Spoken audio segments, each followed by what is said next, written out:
ପ୍ରତିଦିନ ଠାକୁର ପୂଜାର ଏହି ନିୟମ ପାଳନ କରନ୍ତୁ।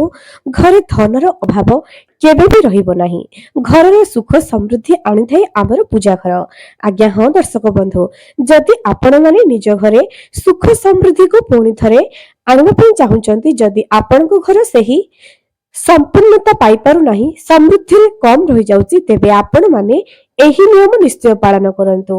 ଯେଉଁ ଘରେ ପ୍ରଭୁଙ୍କର ଆଶୀର୍ବାଦ ରହିବ, ମା ଲକ୍ଷ୍ମୀଙ୍କର ଆଶୀର୍ବାଦ ରହିବ, ସେହି ଘରର ପ୍ରତ୍ୟେକ ସଦସ୍ୟଙ୍କର ମନରେ ଏକତା ଆସିବ, ସ୍ନେହ ପ୍ରେମ ଆସିବ, ତା ସହିତ ଘରର ସମୃଦ୍ଧି ହେବ ଏବଂ ସେହି ଘରର ଲୋକମାନେ କେବେ ବି ଭୁଲ ରାସ୍ତାକୁ ଯାଆନ୍ତି ନାହିଁ। କେବଳ ଟଙ୍କା ପଇସା ରହିଗଲେ ଯେ ମଣିଷ ଖୁସିରେ ରହିବ ତାହା ନୁହଁ। ଘରର ସମୃଦ୍ଧି କଣ? ମାନ ସମ୍ମାନ, ଯଶ କୀର୍ତ୍ତି, ଘରର ବିଦ୍ୟାର ଉନ୍ନତି ହେବ, ଯଶର ଉନ୍ନତି ହେବ, ସମ୍ମାନର ଉନ୍ନତି ହେବ, ସବୁ କ୍ଷେତ୍ରରେ ଉନ୍ନତି ହେବ। ନମସ୍କାର ଦର୍ଶକ ବନ୍ଧୁ, ଆପଣ ସମସ୍ତଙ୍କୁ ମୋ ଚ୍ୟାନେଲକୁ ପୁଣି ଥରେ ସ୍ୱାଗତ କରୁଛି। ଦର୍ଶକ ବନ୍ଧୁ, ପ୍ରତିଦିନ ଠାକୁର ପୂଜାର ଏହି କିଛି ନିୟମ ଯେଉଁ ବ୍ୟକ୍ତି ପାଳନ କରନ୍ତି, ତାଙ୍କ ଘରେ କେବେ ବି ଧନର ଅଭାବ ରହିବ ନାହିଁ ଏବଂ କୌଣସି ପ୍ରକାରର କଷ୍ଟ, କୌଣସି ପ୍ରକାରର ବିପଦ ସେହି ଘରକୁ ଆସିବ ନାହିଁ। ଠାକୁର ଘର ଆମ ଘରର ମୁଖ୍ୟ ଘର ଅଟେ, ଯେଉଁ ଘରେ ଆମେ ଭଗବାନଙ୍କୁ ରଖିକରି ଆମର ପୂଜା କରିଥାଉ। ପ୍ରତିଦିନ ଭଗବାନଙ୍କୁ ଆମର ପରିବାରର ମଙ୍ଗଳ ଚିନ୍ତା କରିଥାଉ, କିନ୍ତୁ ପୂଜା ଘରେ ଯଦି ଆପଣମାନେ କିଛି ନିୟମ ପାଳନ କରିବେ, ତେବେ ଆପଣଙ୍କର ଦୈନନ୍ଦିନ ଜୀବନଟି ଏବଂ ଆଗକୁ ଆସୁଥିବା ଯାହାବି ଆପଣଙ୍କର ସନ୍ତାନଙ୍କର ଜୀବନ, ଆପଣଙ୍କର ଜୀବନ ସମୃଦ୍ଧିରେ ଭରି ରହିବ ଏବଂ ରୋଗ ବ୍ୟାଧି କରଜ ଏ ସବୁରୁ ଆପଣମାନେ ମୁକ୍ତି ପାଇବେ। ଠାକୁର ଘରର କିଛି ଜିନିଷ ଆପଣଙ୍କୁ ପାଳନ କରିବା ପାଇଁ ପଡିବ, ଯାହାଦ୍ୱାରା ଆପଣମାନେ ସମୃଦ୍ଧିକୁ ଆପଣାଇ ପାରିବେ। ତା ଆଗରୁ ମୋ ପ୍ରିୟ ଦର୍ଶକ ବନ୍ଧୁକୁ ମୁଁ ଅନୁରୋଧ କରିବି ଯେ ଏପର୍ଯ୍ୟନ୍ତ ଯଦି ଚ୍ୟାନେଲକୁ ସବସ୍କ୍ରାଇବ କରିନାହାନ୍ତି, ନିହାତି ସବସ୍କ୍ରାଇବ କରନ୍ତୁ। ପାଖରେ ଥିବା ବେଲ ଆଇକନକୁ ପ୍ରେସ୍ କରି ଭିଡିଓକୁ ଗୋଟିଏ ଲାଇକ୍ ଟିକେ କରିଦିଅନ୍ତୁ ଏବଂ କମେଣ୍ଟ ସେକ୍ସନରେ ଜୟ ମା ଲକ୍ଷ୍ମୀ ନିହାତି ଲେଖନ୍ତୁ। ଦର୍ଶକ ବନ୍ଧୁ, ଆଜି ପ୍ରତ୍ୟେକ ବ୍ୟକ୍ତି ଠାକୁର ପୂଜା କରିବା ସମୟରେ କିଛି ଭୁଲ କରିଥାନ୍ତି। ଯଦି ଆପଣମାନେ ବି ଏହି ଭୁଲ କରୁଛନ୍ତି, ତେବେ ମନେ ରଖନ୍ତୁ କେବେ ବି ଆପଣଙ୍କର ଉନ୍ନତି ହେବ ନାହିଁ। ଯଦି ଉନ୍ନତି ଚାହୁଁଛନ୍ତି, ପୂଜା ଘରର କିଛି ନିୟମ ପାଳନ କରନ୍ତୁ। ଆପଣଙ୍କୁ ଗୋଟିଏ ବ୍ୟକ୍ତିର କେତେ ସମୟ ପୂଜା କରୁଛି ଏହା ଗୁରୁତ୍ୱପୂର୍ଣ୍ଣ ନୁହେଁ, ସେ କେତିକି ଶ୍ରଦ୍ଧାରେ ପୂଜା କରୁଛି ଏହା ଗୁରୁତ୍ୱପୂର୍ଣ୍ଣ। 5 ମିନିଟ ଭଗବାନଙ୍କୁ ଦିଅନ୍ତୁ, କିନ୍ତୁ ଶ୍ରଦ୍ଧାରେ ପୁରା ମନ ଦେଇକରି ପୂଜା କରନ୍ତୁ। ଘଣ୍ଟା ଘଣ୍ଟା ଧରି ପୂଜା କରୁଥିବେ, କିନ୍ତୁ ମନ ଚଳପ୍ରଚଳ ଥିବ, ବିଚଳିତ ଥିବ, ରାଗ ରିସା ନିନ୍ଦା ଅପମାନ ଏସବୁ ମନରେ ରଖିକରି ପୂଜା କରୁଥିବେ, ତେବେ ସେହି ପୂଜା କେବେ ବି ଫଳଦାୟୀ ନୁହେଁ। ଚାଲନ୍ତୁ ଆଜି ମୁଁ ଆପଣମାନଙ୍କୁ କିଛି ନିୟମ କହିବି। ପୂଜା ଘରେ ତ ଆପଣମାନଙ୍କୁ ନିହାତି ପାଳନ କରିବା ଦରକାର।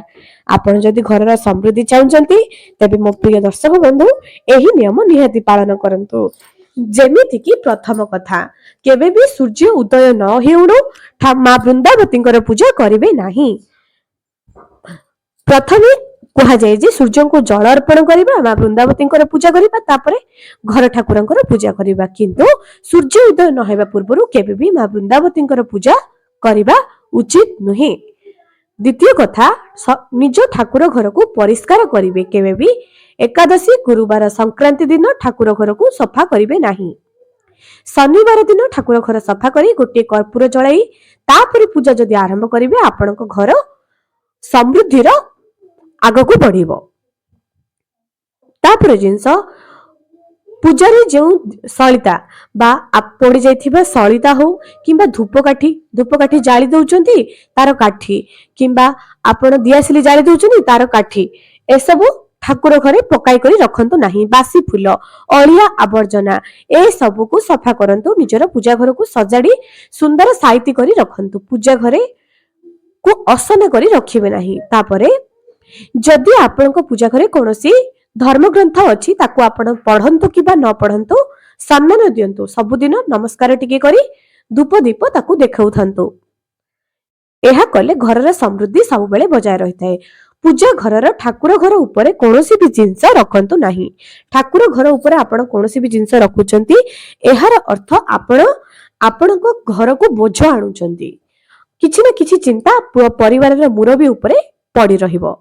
ଏହି ନିୟମ ପାଳନ କଲେ ଆପଣଙ୍କର ମଙ୍ଗଳ ହବ। ତାପରେ ନିୟମ, ପୂଜା ଘରେ ଆପଣ ସୂର୍ଯ୍ୟଙ୍କୁ ଜଳ ଦିଅନ୍ତୁ, ତୁଳସୀଙ୍କୁ ଜଳ ଦିଅନ୍ତୁ, ଯାହାବି ସେହି ଢାଳକୁ ଓଲଟାଇ କରି ରଖନ୍ତୁ ନାହିଁ। ଆପଣ କଣ କରିବେ, ପୂଜା ଘରେ ସଦାସର୍ବଦା ଗୋଟିଏ ଢାଳରେ ଜଳ ପୂର୍ଣ୍ଣ କରି ରଖିବେ, ତାହାକୁ ଘୋଡ଼ାଇ ଦେବେ। ସେହି ପ୍ଲେଟ ଉପରେ କିଛି ମିଶ୍ରି ରଖିଲେ ଘରର ସମୃଦ୍ଧି ସଦାସର୍ବଦା ବଜାୟ ରହିଥିବ। ତେଣୁ ପୂଜା ଘରେ ଏହି ନିୟମ ଆପଣଙ୍କର ଜୀବନକୁ ପରିବର୍ତ୍ତନ କରିବ। ପୂଜା କେବେ ବି କରିବା ସମୟରେ କଳା ରଙ୍ଗର ବସ୍ତ୍ର ପରିଧାନ କରିବେ ନାହିଁ। ପୂଜା କରିବା ସମୟରେ ସବୁବେଳେ ଆପଣଙ୍କର ମୁହଁ ପୂର୍ବ କିମ୍ବା ଉତ୍ତର ଦିଗ ହେଲେ ବହୁତ ଭଲ କଥା। ପୂଜାର ଦୀପ ସକାଳ ସମୟରେ ଆପଣ ଯେଉଁ ଦୀପ ପୂଜା ଘରେ ଜାଳୁଛନ୍ତି, ଫୁଲ ଥିବା ଲବଙ୍ଗ 2ଟି ସେହି ଦୀପରେ ପ୍ରଜ୍ୱଳନ କରନ୍ତୁ। ପୂଜା ଆପଣମାନଙ୍କର ସମୟ ଅନୁସାରେ କରିବେ। ନିଜ ନିଜର ସମୟ ଦେଖିକରି କରିବେ। ଯେତିକି ପାରୁଛନ୍ତି ସେତିକି ଠାକୁରଙ୍କର ମୂର୍ତ୍ତି ରଖନ୍ତୁ। ଯଦି ସେବା କରିପାରୁନାହାନ୍ତି ତାହାଙ୍କୁ ରଖିକରି ଅପମାନ କରନ୍ତୁ ନାହିଁ। ଯେତିକି ପାରୁଛନ୍ତି ସେତିକି ଠାକୁରଙ୍କର ମୂର୍ତ୍ତି ରଖନ୍ତୁ। ଯଦି ଆପଣ ସନ୍ଧ୍ୟା ସମୟରେ ବି କେବେ ବି ନିଜ ଠାକୁର ଘରକୁ ସଫା କରିବେ ନାହିଁ। ଆପଣଙ୍କର ଠାକୁରଙ୍କର ବସ୍ତ୍ର ଅଲଗାରେ ସଫାସୁତୁରା କରନ୍ତୁ। ଏବେ ଆପଣମାନେ ଜାଣି ରଖନ୍ତୁ ଯେ ଠାକୁରଙ୍କୁ ମୂର୍ତ୍ତିକୁ ପ୍ରତ୍ୟେକ ଦିନ କଣ ସ୍ନାନ କରିବା ଜରୁରୀ? ଯଦି ଆପଣଙ୍କ ପାଖରେ ସମୟ ଅଛି, ଯେମିତି ଆମେ ଶାଳଗ୍ରାମକୁ ସଫାସୁତୁରା କରୁଛେ, ସ୍ନାନ କରୁଛେ, ତେବେ ପୂଜା ଘରେ ଯେଉଁ ଠାକୁରଙ୍କର ମୂର୍ତ୍ତି ଅଛନ୍ତି, ଯେମିତିକି ବାଲଗୋପାଳ, ତାଙ୍କୁ ତ ପ୍ରତ୍ୟେକ ଦିନ ସ୍ନାନ କରିବା ନିହାତି ଜରୁରୀ ଅଟେ। ଯଦି ଆପଣ ମା ଲକ୍ଷ୍ମୀ ଏବଂ ନାରାୟଣଙ୍କର ଫଟୋ ରଖିଛନ୍ତି ବା ମୂର୍ତ୍ତି ରଖିଛନ୍ତି, ପ୍ରତ୍ୟେକ ଗୁରୁବାର, ସଂକ୍ରାନ୍ତି, ପୂର୍ଣ୍ଣିମାରେ ତାଙ୍କର ଅଭିଷେକ କରିବା ନିହାତି ଦରକାର ଅଟେ। କିଛି ବିଶେଷ ଭାବରେ ଆପଣମାନେ ପ୍ରତି ଗୁରୁବାରକୁ ଗୁରୁବାର ଯଦି ଲକ୍ଷ୍ମୀ ନାରାୟଣଙ୍କର ପୂଜା କରିବେ, ଏହା ବହୁତ ଭଲ ଅଟେ। ଯେତେବେଳେ ଲକ୍ଷ୍ମୀ ନାରାୟଣ କିମ୍ବା ବାଲଗୋପାଳଙ୍କର ଆପଣମାନେ ପୂଜା କରୁଛନ୍ତି ବା ସ୍ନାନ କରୁଛନ୍ତି, ବିଷ୍ଣୁ ସହସ୍ର ନାମ ମୋବାଇଲରେ ଚଲାଇ କରି ରଖିକରି ସ୍ନାନ କରନ୍ତୁ। ତାହା ମହାସ୍ନାନ ସହିତ ସମାନ ଅଟେ। ଦର୍ଶକ ବନ୍ଧୁ, ଯଦି ଆପଣମାନେ ପୂଜା କରୁଛନ୍ତି, ସେଠି ଭୋଗ ତ ନିହାତି ଅର୍ପଣ କରନ୍ତୁ। କିଛି ନା କିଛି ଭୋଗ ଦୀପ ପ୍ରଜ୍ୱଳନ କରିଦେବେ। ତାପରେ ଠାକୁରଙ୍କୁ ସ୍ନାନ କରିବେ। ସ୍ନାନ କରି ଚନ୍ଦନ, ସିନ୍ଦୁର, ଫୁଲ, ଧୂପକାଠି ଦେବେ। ସାଙ୍ଗେ ସାଙ୍ଗେ ଆପଣ ଭୋଗ ଭଗବାନଙ୍କୁ ଅର୍ପଣ କରିବେ। ଭୋଗ ଅର୍ପଣ କରିବାର ତୁରନ୍ତ ଆପଣ ଆଳତି କରିବେ। ଏବେ ମନେ ରଖନ୍ତୁ, ଆଳତି ଆପଣଙ୍କ ଘରକୁ ସମୃଦ୍ଧି ଆଣିଦେବ। ଏହି ନିୟମଟି ଯେଉଁମାନେ ପାଳନ କରିବେ ସେମାନଙ୍କର ମଙ୍ଗଳ ହବ। ଧ୍ୟାନର ସହିତ ଶୁଣନ୍ତୁ, ଆଳତିର କିଛି ବିଶେଷ ନିୟମ। ସାଧାରଣତଃ ଆଳତି କର୍ପୂର ଆଳତିରେ କରାଯାଏ। ଯଦି ଆପଣ ନିଜର ସ୍ୱାମୀଙ୍କର ଉନ୍ନତି ଚାହୁଁଛନ୍ତି, ଘରେ ଯଦି ଅର୍ଥାଭାବ ଲାଗି ରହୁଛି, ମହାଲକ୍ଷ୍ମୀଙ୍କର ଆରତି କରନ୍ତୁ। ମହାଲକ୍ଷ୍ମୀଙ୍କର ଆରତି ଆପଣ ମୋବାଇଲରେ ଚଲାଇ କରି ଆପଣ ଗୋଟିଏ ଘିଅର ଦୀପରେ ଗୋଟିଏ କର୍ପୂର ଜାଳି କରି ଆଳତି କରନ୍ତୁ। କିନ୍ତୁ ମହାଲକ୍ଷ୍ମୀଙ୍କର ଆଳତି କରିବା ସମୟରେ ଘଣ୍ଟି ବଜାଇବା ଉଚିତ ନୁହେଁ। ପ୍ରତ୍ୟେକ ଦିନ ଆଳତି କରନ୍ତୁ ମହାଲକ୍ଷ୍ମୀଙ୍କର ଏବଂ ଯେତେବେଳେ ଆଳତି ସମ୍ପୂର୍ଣ୍ଣ ହୋଇଯିବ, ଟିକିଏ ପାଣି ବୁଲାଇ କରି ସେହି ଆଳତି ନିଜେ ଗ୍ରହଣ କରନ୍ତୁ। ତାପରେ ଆପଣ ଘଣ୍ଟି ବଜାଇ ବଜାଇ ସେହି କର୍ପୂରର ଆଳତିକୁ ପୁରା ଘର ସାରା ଗାୟତ୍ରୀ ମନ୍ତ୍ର ପାଠ କରି ବୁଲାନ୍ତୁ। ଏହା ଦ୍ୱାରା ଘରୁ ନଜର ଦୋଷ ଓ ବାସ୍ତୁ ଦୋଷ ଦୂର ହୋଇଥାଏ। ଘରେ ସୁଖ ସମୃଦ୍ଧି ଫେରି ଆସିଥାଏ। ଯେଉଁମାନଙ୍କୁ ଏହି କଥା ବିଶ୍ୱାସ ଲାଗୁନାହିଁ, ନିହାତି ଥରେ ପରୀକ୍ଷା କରିକି ଦେଖନ୍ତୁ। ଠାକୁର ପୂଜାର ଏହି ନିୟମ ଆପଣଙ୍କର ଜୀବନ ବଦଳାଇ ଦେବ। ତାପରେ ଆଳତୀର ଆଉ ଗୋଟିଏ ନିୟମ, ଯଦି ଆପଣଙ୍କ ଛୁଆ ପାଠ ପଢୁନାହିଁ, ଗଣେଶଙ୍କର ଆଳତି ପ୍ରତି ବୁଧବାରକୁ ବୁଧବାର କରନ୍ତୁ। ବିଦ୍ୟାରେ ଉନ୍ନତି ଚାହୁଁଛନ୍ତି, ବ୍ୟବସାୟରେ ଉନ୍ନତି ଚାହୁଁଛନ୍ତି, ତେବେ ଗଣେଶଙ୍କର ଆଳତି ଯେତିକି ଜୟ ଗଣେଶ ଜୟ ଗଣେଶ ଜୟ ଗଣେଶ ଦେବା, ଏହି ଆଳତୀକୁ କର୍ପୂରର ଆଳତି ହିଁ କରାଯାଏ। କର୍ପୂରର ଆଳତି ପୁରା ଆଳତି ଶେଷ ହେଲା ଯାଏ ତ ରହିନଥାଏ। ଆପଣ ଗୋଟାଏ ଘିଅର ଦୀପରେ ଗୋଟାଏ କର୍ପୂର ଜାଳି କରି କରନ୍ତୁ। ସେହି ଘିଅର ଦୀପ ଜଳିଥାଉ, କର୍ପୂର ଯେତେ ସମୟ ଜଳିବ ଚଳିବ। ସେହି ଥାଳିକୁ ସେମିତି ବୁଲାଇଥାନ୍ତୁ।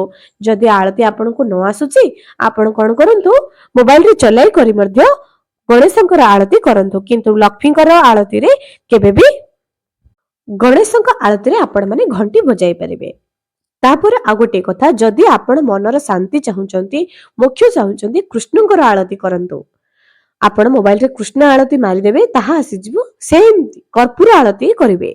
କର୍ପୂର ଆଳତି ବେଶୀ ସମୟ ଯାଇ ତ ରହିନଥାଏ। ପୁରା ଆଳତି ସରିବା ପର୍ଯ୍ୟନ୍ତ ଆପଣ ଗୋଟାଏ ଘିଅର ଦୀପରେ ଗୋଟାଏ କର୍ପୂର ପକାଇ କରି ଜାଳନ୍ତୁ ଏବଂ ଆଳତି ସରିବା ପରେ ତାହାକୁ ନିଜେ ଗ୍ରହଣ କରନ୍ତୁ। ପରିବାରର ସମସ୍ତ ସଦସ୍ୟ ଗ୍ରହଣ କରନ୍ତୁ ଏବଂ ପୁରା ଘର ସାରା ବୁଲାନ୍ତୁ। ପୂଜା ସଦାସର୍ବଦା ସକାଳ 9ଟା ପୂର୍ବରୁ ହିଁ କରିବା ଦରକାର। ଯେତେ ଲେଟ୍ ପୂଜା ହେବ, ଫଳ ପ୍ରାପ୍ତି ହେବ ନାହିଁ।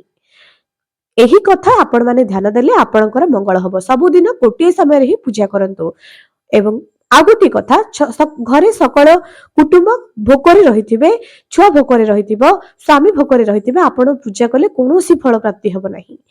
नारायण सर्वत्र विद्यमान। गोटे गृहिणी प्रथम कर्तव्य या अटे जे से पूरा परिवार को कथा बुझीब तापर आपण भगवान पूजा करें।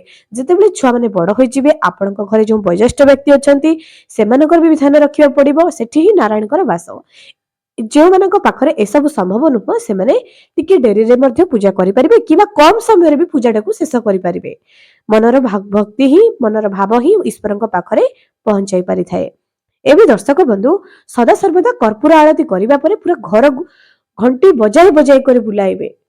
सही आरती को देखिए केते पॉजिटिविटी आपण घर को आसुची। धीरे धीरे आपण घर दरिद्रता किपरि दूर होची। मु कहिबार अर्थ कि आपण घर दरिद्रता जाए जीव सेथिबे एमिति करंतु। घर जदि दरिद्रता को दूर करबा को चाहुचंती अलक्ष्मी को दूर करबा को चाहुचंती एपरि निहाती करंतु। एबे दर्शक बंधु आ गोटे कथा कहूची पूजा रे जो आसन ऊपर आपण बसिथिबे ताहाकू सम्मान रे सहकारे गोटे साइड रे रखिबे। पूजा करबा समय रे काहाकू गाली गुलच करिवे नाही रागिबे नाही। संध्या दीप सदा सर्वदा समय रे ही दउथिबे एवं संध्या समय रे भी कर्पूर आरती कले भलो। जदि न करि परचन ठीक अछि किंतु दिन को गोटी थर भी कर्पूर आरती करिवे एवं पूरा घर सारा सही आरती को बुलाई घंटी बजाई बजाई करी बुलाइबे। सकाळ एवं संध्या रे मोबाइल रे चलाई करी किछि भजन निहाती लगांतु। जदि आपनक पाखरे समय अछि धर्म ग्रंथ निहाती पढंतु। पूजा करबा समय रे पूजा सरी जिबा परे भगवान को क्षमा प्रार्थना करंतु। निज घर को स्वागत करंतु डाकंतु एवं निजर स्वामींकर एवं निज छुआर उन्नति पाई सबु बेले प्रार्थना करंतु। देखिबे आपनकर जीवन रे बहुत उन्नति हबो। दर्शक बंधु आजिर भिडियोटी आपनको किपरि लागिला कमेंट सेक्शन रे निश्चय जणाइबे। ता सहित प्रति सकाळ नहले मध्ये संध्या समय रे मा वृंदावती पाखरे चौरा मूल रे दीप प्रज्वलन करने को केबे भी भूलंतु नाही। आज पई रहुची पुणी देखाइबो आगामी एक सुंदर वीडियो।